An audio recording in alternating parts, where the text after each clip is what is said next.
Hi, so I'm on my way to work and I want to do a quick chat because even on my day off, I'm still thinking about school.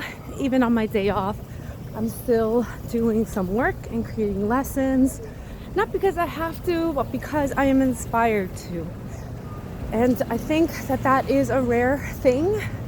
Not all teachers are feeling inspired to create lessons. Sometimes they create lessons in just the quickest, dirtiest way they can, which is a shame because I think a lot of creativity can come out in creating lessons. And I just wanted to share to all the teachers out there that there is a lesson that I created that I was actually inspired to do it by the way I taught the lesson. So I do geometry proofs right now, and I've been teaching geometry for about 4 or 5 years. And I'm finally, at first I was using other people's lessons. They were very plain, they were very straightforward. Here's the rule, fill in the blank, worksheet, here, practice some, boom, done. And they just give the kids like a piece of paper and the kids would follow along, just write the words in the blank and solve some problems. And so, yeah, that's one way to do it.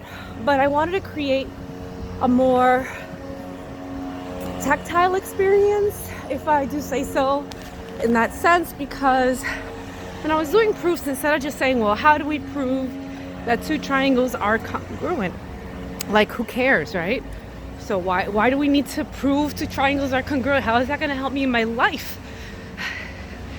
And I was trying to find a way to get it across to them how that could be important. Like, I instinctively knew that it was like organizing data, organizing information, having a step-by-step proof. This is part of, I guess, a scientific method. But how do I get them interested in something that they've experienced? You know, they're still kids.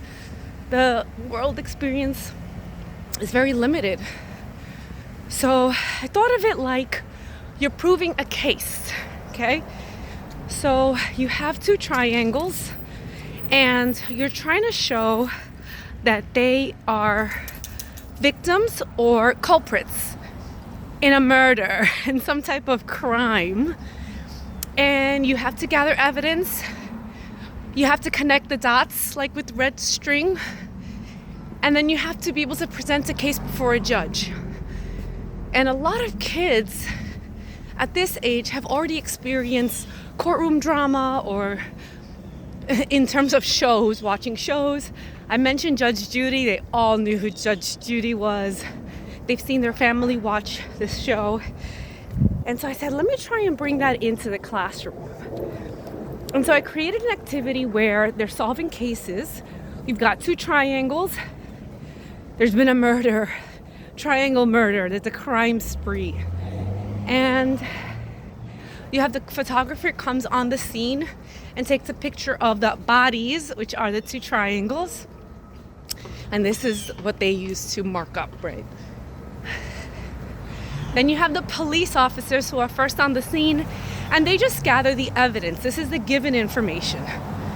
So I had pictures of police officers from different shows with the given. They are the detectives, and they have to piece it together. They have to piece the evidence together with the photographer, with the photographer's picture, and then do some deduction, which is extra statements and reasons that are not in the given, such as reflexive property, vertical angles, bisector, perpendicular information, things like that. And they're going to build the case, which is a statement and reason 2-column proof, and they're going to present it to the judge. And that could be a group of students who have the answer key, judge's report. And they get to assess each other. It's peer-to-peer assessment. It's collaborative activity if you do this in groups. And just put on the Law and Order music in the background.